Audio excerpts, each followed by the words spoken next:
Hey guys, in this video I'll share how my sister Joy, we call her Chibudo, makes semolina fufu. We speak Igbo in the video, but I worked very hard to include subtitles for non-Igbo speakers or non-Igbo understanders. Let's go.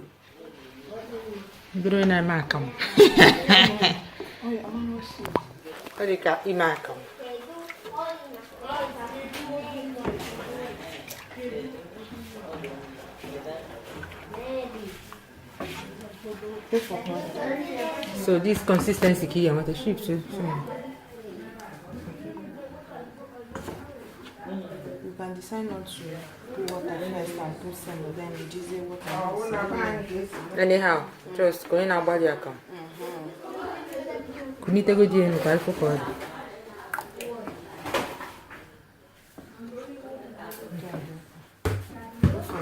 and I'm cool card if you are.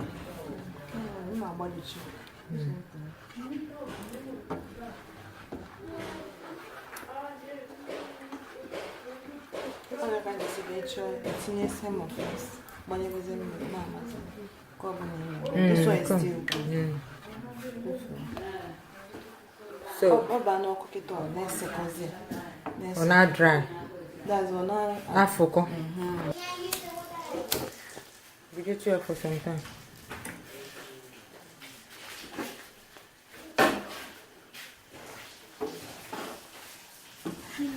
So you're not on your akusi.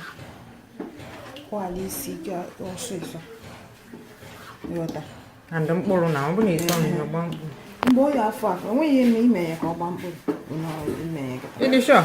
Oh, you hello. Can you see? We hello walk.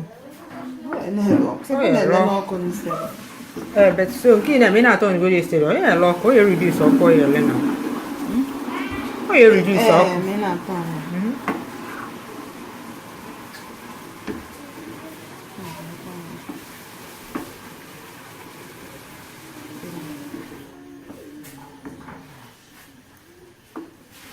like it. young. We go, I can't boom. Check out with the tripod. Mommy, there's Jamie had. Oh, Nazuma, need me, what's here? What's Mommy, you come away to for. Did you say it?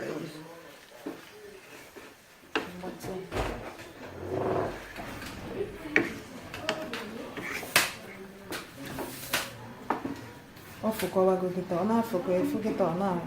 Hello. Iki, and then.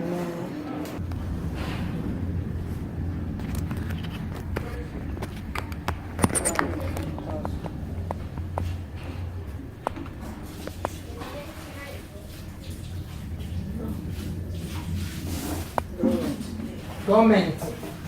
Government,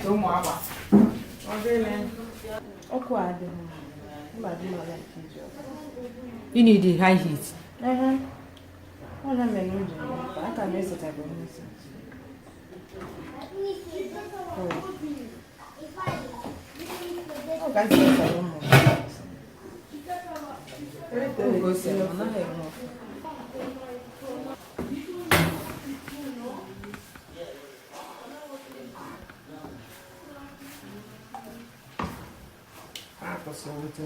Okay, but why is seniors who eat in our coat and not water? So you need to go not to marry a whole bunch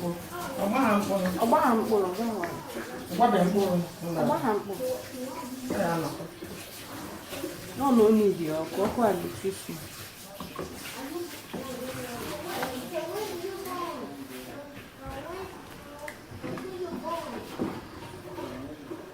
Oh, that can be next 7 minutes.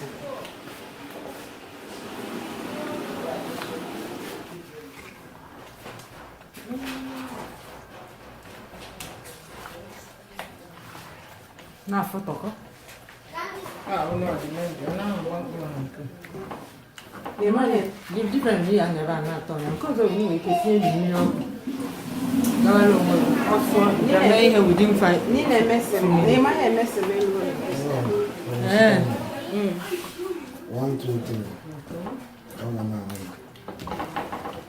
for paints. One in the morning, one in the If we are not after meals. sharp.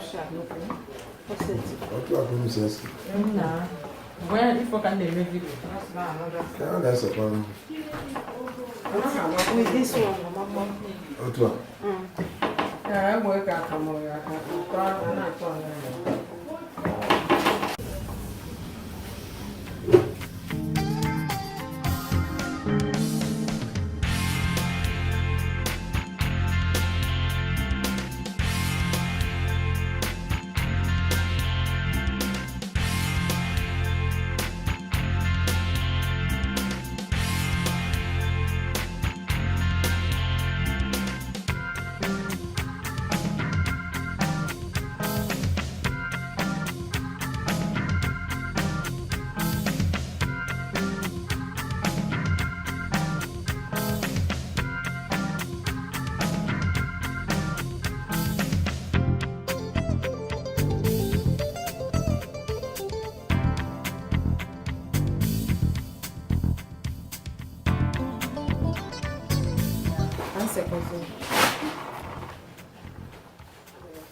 Smoothness.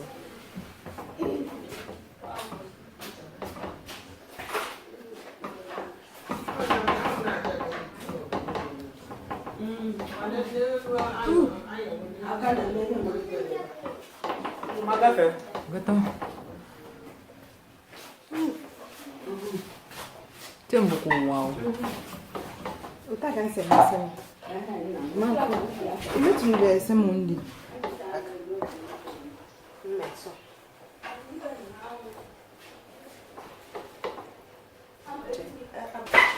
No. That's it. If you enjoyed this video, please give it a like, subscribe to Chibu's channel. That's Joy's channel.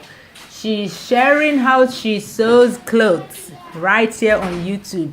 I'll put the link to her channel right now. It should pop up on the screen. So go subscribe to her channel. See how smooth it is. You see it very smooth. So if you don't know how to make semo, if semo is still beating you, shaggy, if semo is still dealing with you, try making it this way. Bye bye. See you soon. I'll see you when you get the semo right.